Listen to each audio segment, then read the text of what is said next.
Ya Rasulullah, wassalamu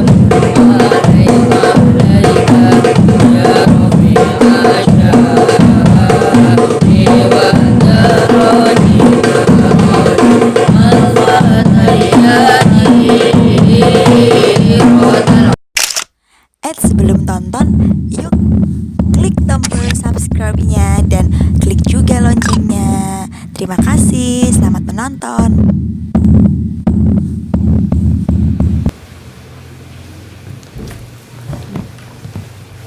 Assalamualaikum warahmatullahi wabarakatuh. Waalaikumsalam warahmatullahi wabarakatuh.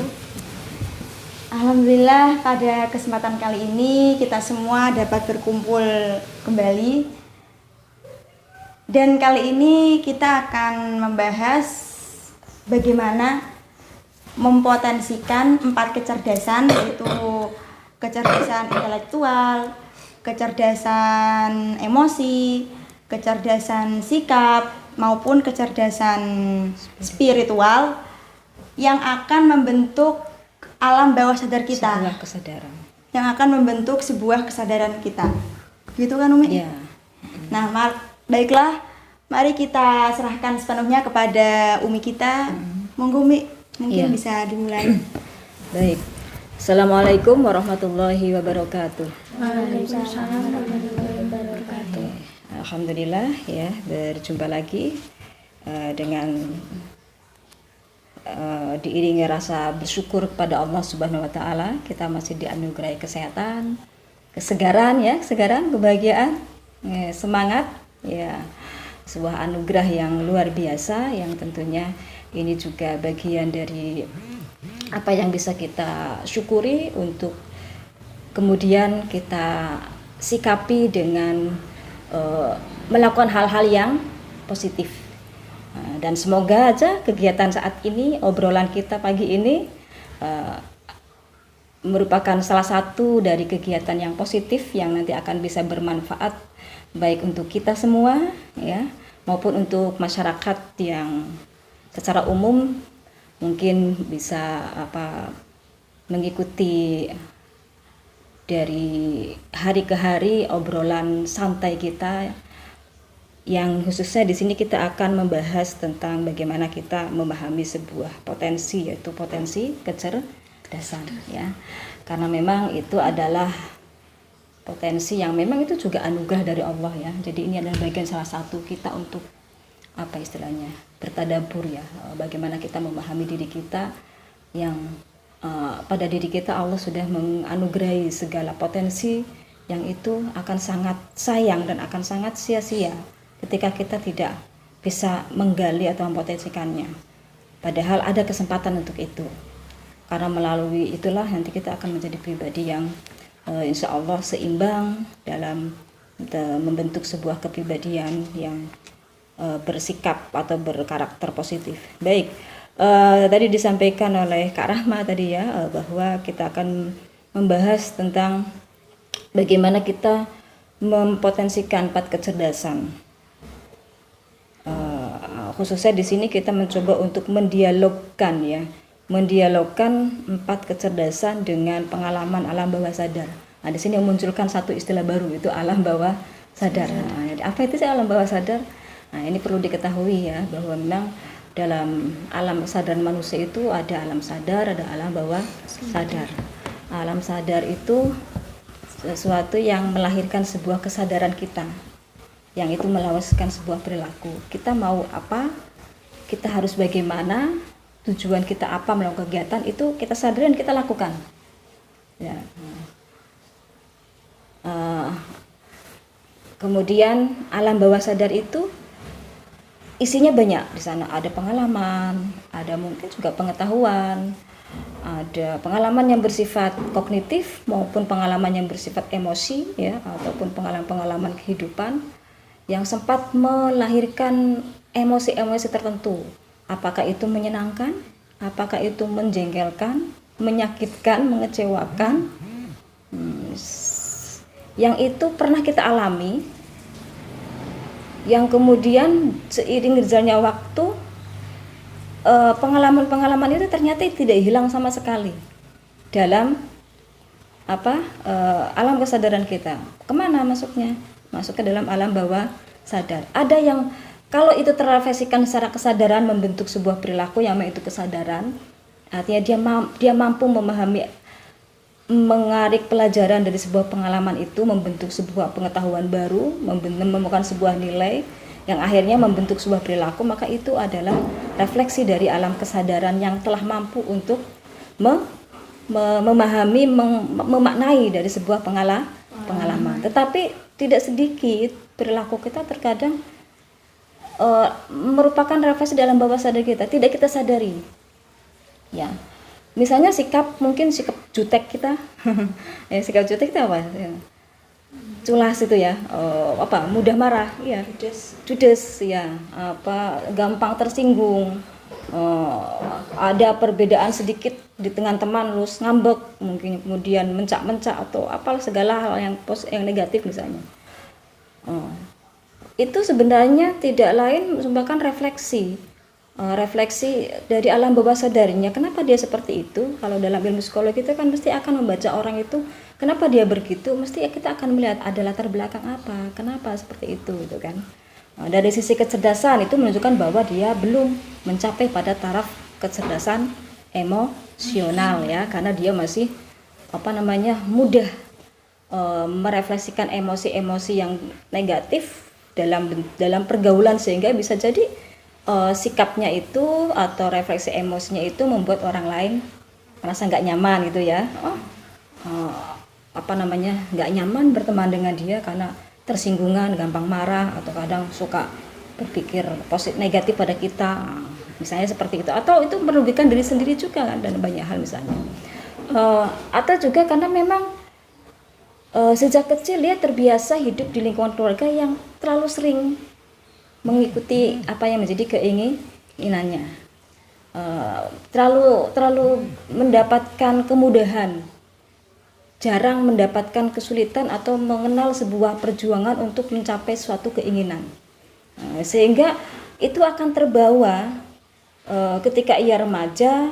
Bahkan jika ketika remaja itu tidak bisa ia atasi dengan baik, tidak segera ia tarik menjadi sebuah kesadaran ya, itu akan membentuk sampai ia dewasa, sampai saatnya ia menikah, ia berkeluarga, sehingga mungkin bisa yang muncul adalah sikap kekanak-kanakan, sikap ya mungkin seorang menjadi seorang ibu tapi sikap seperti ABG misalnya kan, ya, gampang ngeluh, gampang putus asa, atau pokoknya kalau nggak dituruti pokoknya akan ngambek berhari-hari misalnya kan ya, atau misalnya ke anak juga sikapnya judes dan sebagainya misalnya seperti itu, sehingga tidak ada sikap kedewasaan yang matang yang menunjukkan dia sebagai pribadi yang harusnya berperan menjadi pendidik, menjadi pembimbing, atau menjadi pengemong gitu ya, karena masih dia belum menyadari bahwa ada pengalaman-pengalaman yang kurang tepat yang itu telah membentuk karakter sikap kepribadiannya. Nah, disinilah pentingnya kita mengenal 4 kecerdasan intelektual, apa Mbak Keza, Mbak Sofa? Kecerdasan sikap, kecerdasan emosional, kecerdasan spiritual. Iya, jadi 4 kita mencoba untuk melihat ada hubungan apa antara 4 kecerdasan itu dengan pengalaman dalam alam bawah sadar ya. Jadi dan 4 kecerdasan itu bukan sesuatu yang berdiri sendiri, atau misalnya kita milih kayaknya enak deh yang kecerdasan emosional misalnya, kecerdasan intelektual. Bukan, karena orang itu 4 kecerdasan itu harus kita miliki, harus kita bisa kita potensikan, harus seimbang di antara keempatnya itu. Kalau orang misalnya cerdas intelektual saja, dalam keseharian mungkin dia pintar, cerdas dalam arti dia selalu bisa menjawab ketika misalnya ngaji ya, sama Abah. Dia sudah tahu teori tentang misalnya materi bahasa Arab misalnya, tentang fi'il, fa'il, kemudian maf'ul bih dan sebagainya. Kemudian ketika ngaji tafsir Jalalain atau ngaji kitab-kitab lainnya, kemudian sesekali Abah menanyakan misalnya, Mbak Salwa, ini posisi kalimat ini sebagai apa? Dibacanya fathah, kasroh, atau domah di akhirnya. Kenapa seperti itu? Oh, Mbak Salwa dengan lantang bisa menjawab.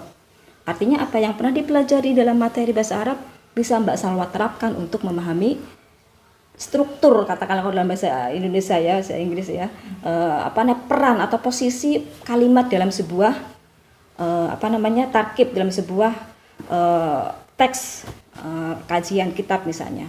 Bisa, oh cerdas, jadi dan selalu begitu, bisa. Mbak Mumtaz juga demikian, di sekolah juga demikian.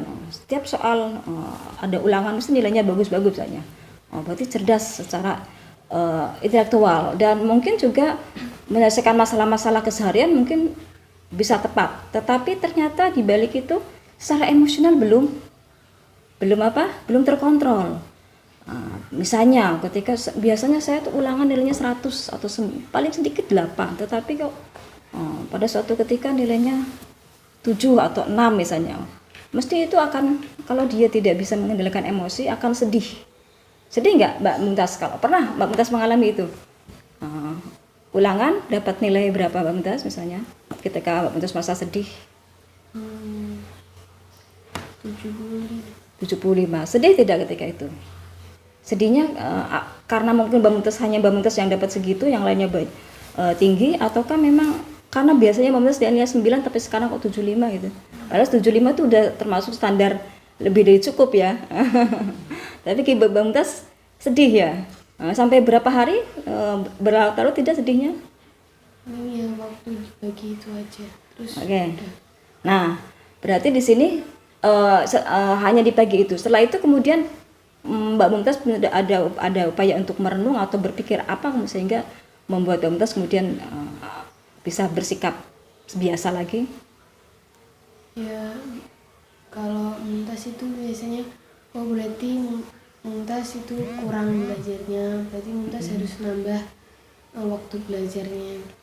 Nah, ya itu contoh sederhana, contoh yang sangat sederhana. Kenapa Umi tanya gini ya? Untuk mencoba melihat sedih ya. Coba kalau misalnya Mbak Mumtaz misalnya kecerdasan emosinya kurang terkendali atau katakanlah tidak biasa mempotensikan, mengendalikan emosinya. Biasanya sedihnya itu akan misalnya berhari-hari mencoba untuk mencari kesalahan. Apa sih kurangnya saya kok nilainya segini, padahal biasanya saya 9, paling minim itu 8 misalnya ya. Tetapi karena kemudian situlah Mbak Mumtaz berpikir, artinya merenung ya, mencoba introspeksi. Ini kecerdasan apa ini? Kecerdasan apa ini?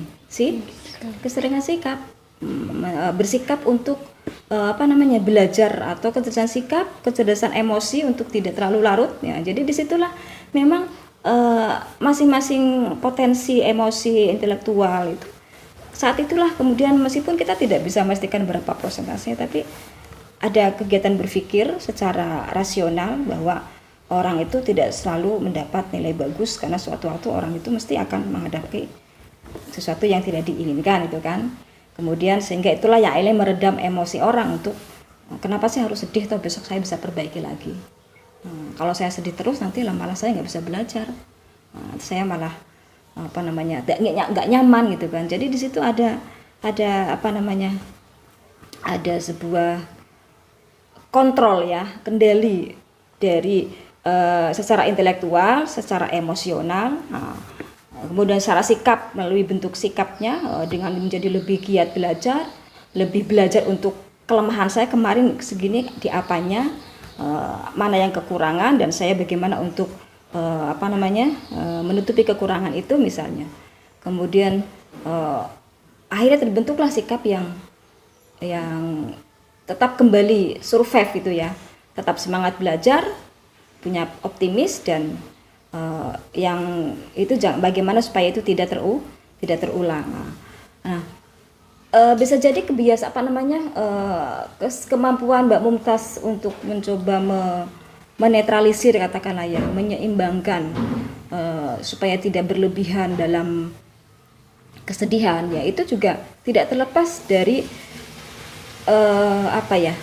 pola asuh orang tua, ataukah pengalaman di masa lalu, apakah pengalaman dalam kehidupan keluarga, kehidupan pergaulan, masyarakat, lingkungan sekitar, sehingga membuat Mbak Mumtaz sehingga ketika berpisah dari orang tua pun sudah punya keyakinan, sudah punya kemampuan untuk menghadapi masalah dan mengendalikan emosi. Pernah mungkin Mbak Mumtaz lagi masih atau Mbak Salwa sekarang gantian ya. Oke.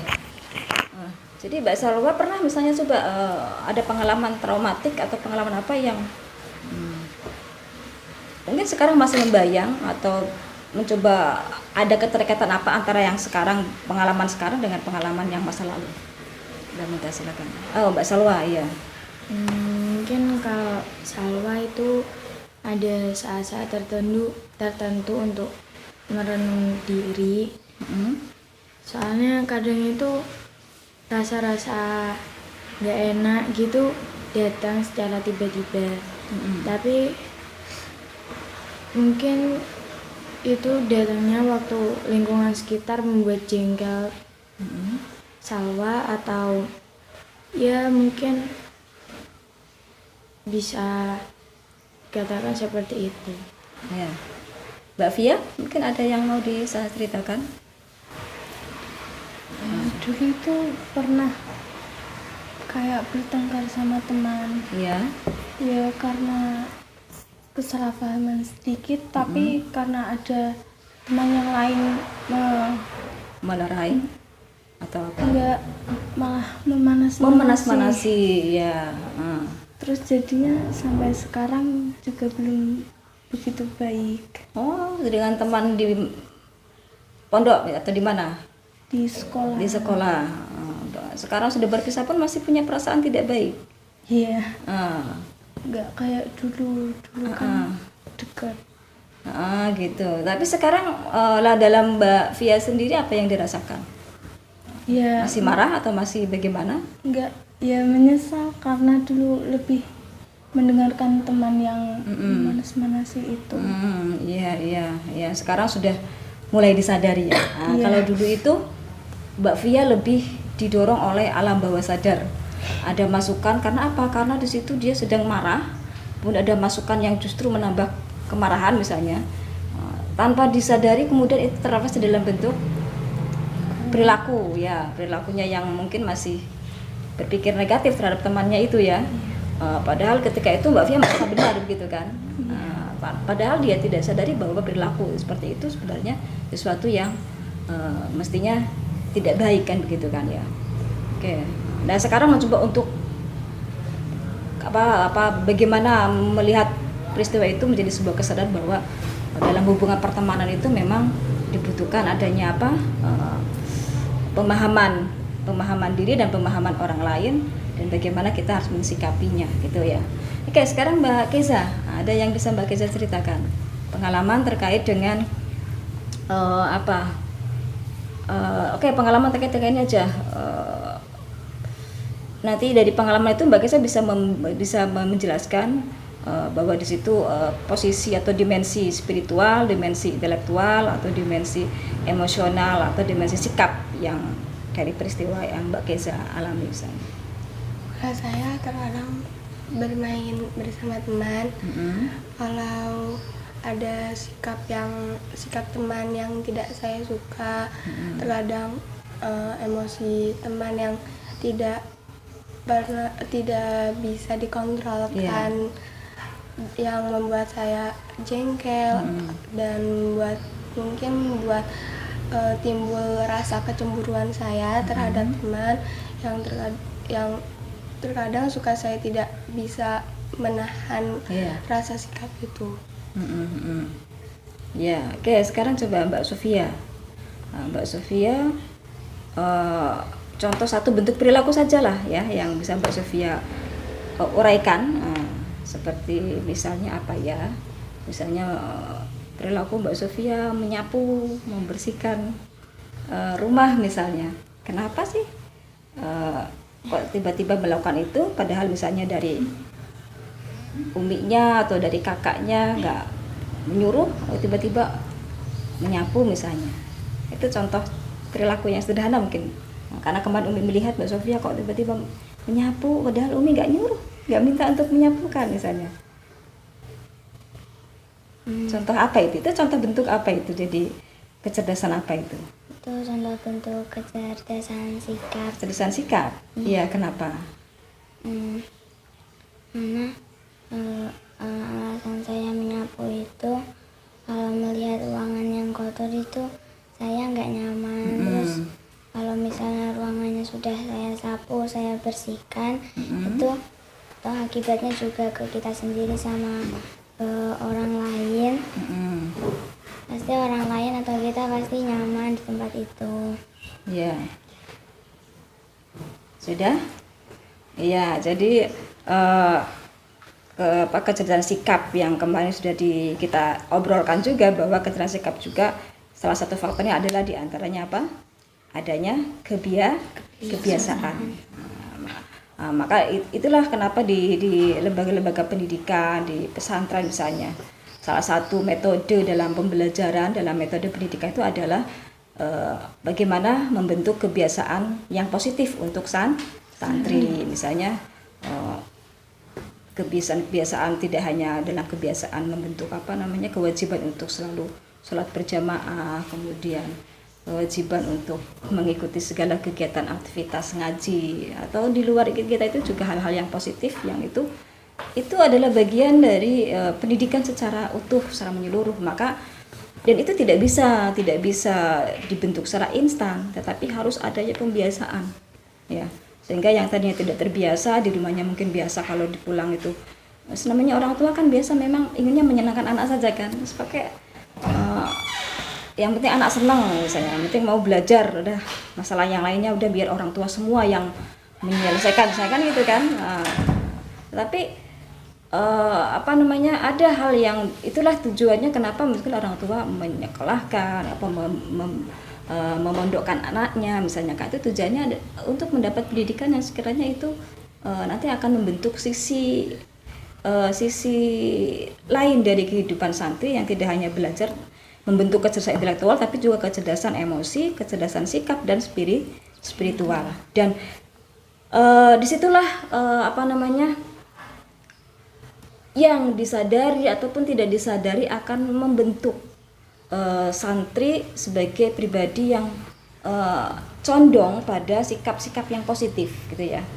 Jadi dia satu sisi dia mendapatkan mendapatkan kesempatan untuk mempotensikan kecerdasan intelektual melalui kegiatan pembelajaran misalnya ya, penyampaian materi-materi kajian, dan dari situlah diharapkan juga akan menambah wawasan pengetahuan, ilmu pengetahuan yang itu akan bermanfaat bagi santri untuk dia bisa menyelesaikan masalah dalam kehidupan sehari-hari. Di situ mempotensikan kecerdasan intelektual, yang itu akan membantu santri yang punya pengalaman di alam bawah sadarnya, yang baik itu yang menyenangkan maupun yang tidak menyenangkan, untuk bagaimana ia bisa merasionalkan, menalarkan, katakanlah ya, mencoba untuk menarik sebuah pengetahuan apa yang bisa saya dapatkan dari pengalaman itu, sehingga akan bisa mengendalikan kemungkinan-kemungkinan yang berdampak pada hal negatif apa yang sudah pernah ia alami di masa lalu.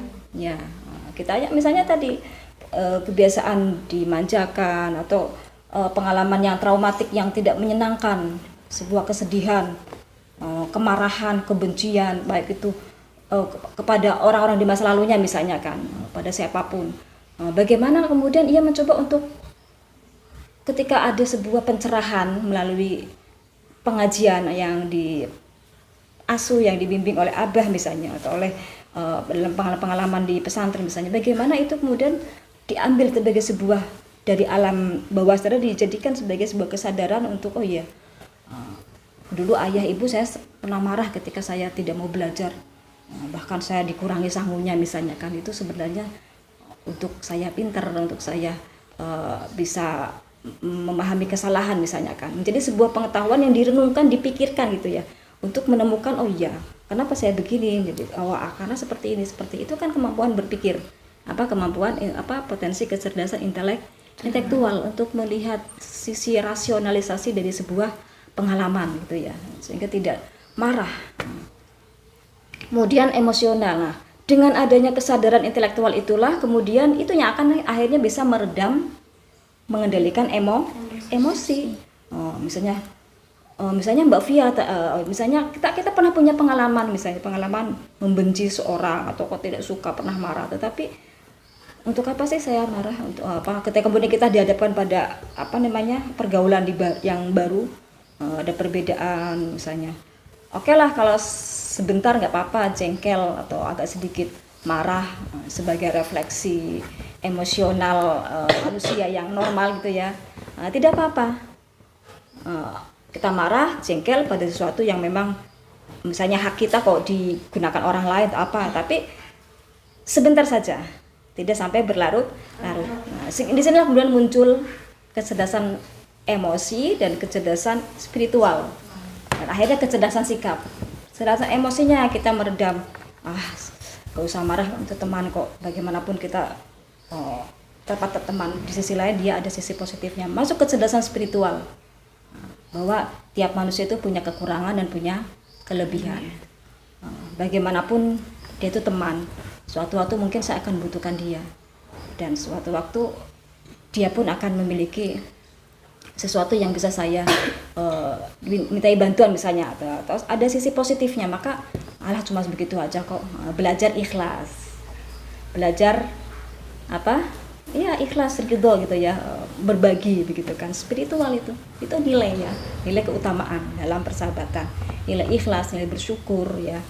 Kemudian disitulah kemudian akhirnya membentuk sikap, dan akhirnya segala pengalaman-pengalaman ketika kita belajar, kita merenungkan, kemudian kita terlatih untuk mengendalikan emosi, terlatih dengan pembiasaan-pembiasaan, maka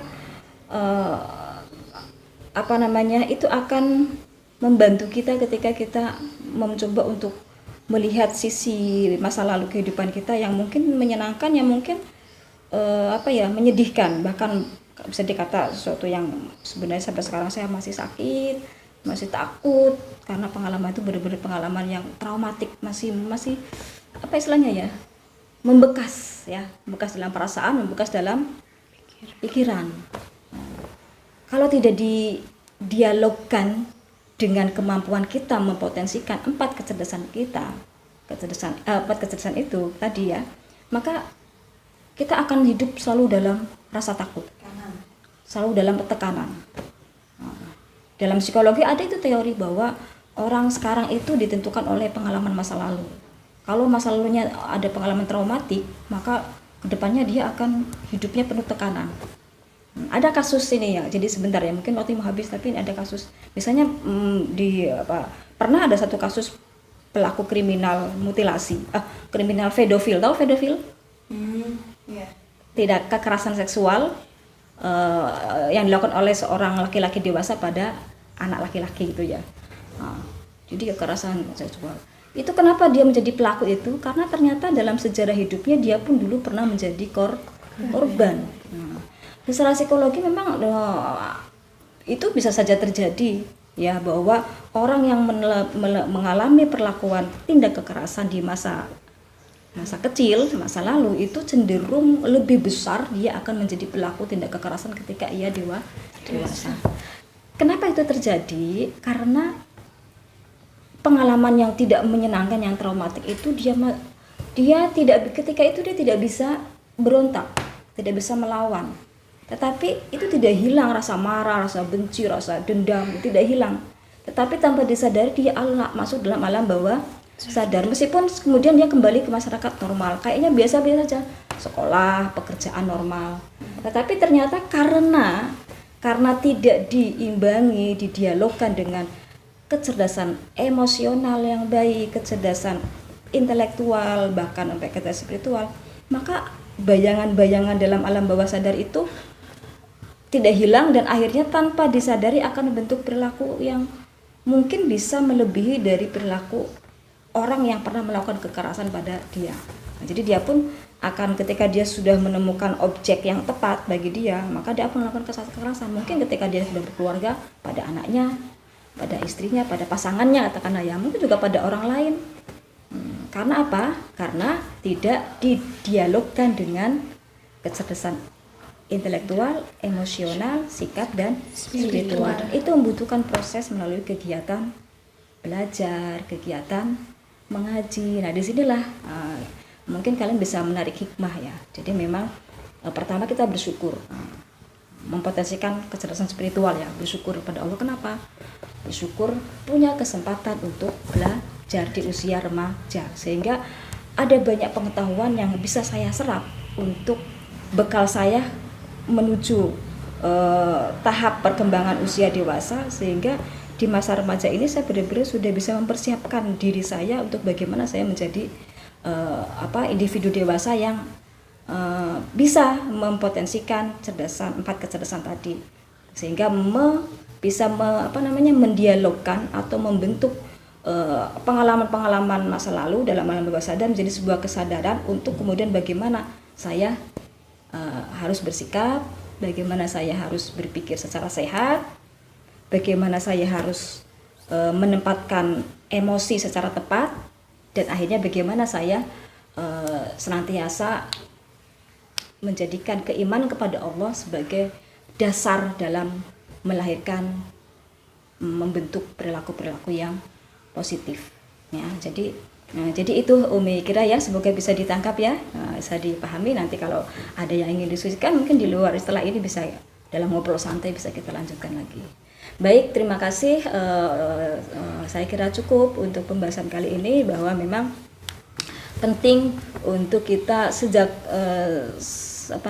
memahami kecerdasan, potensi-potensi kecerdasan dalam diri manusia, karena manusia itu memang adalah makhluk yang kompleks, makhluk yang memiliki ragam dimensi intelektual, emosional, attitude, dan spiritual.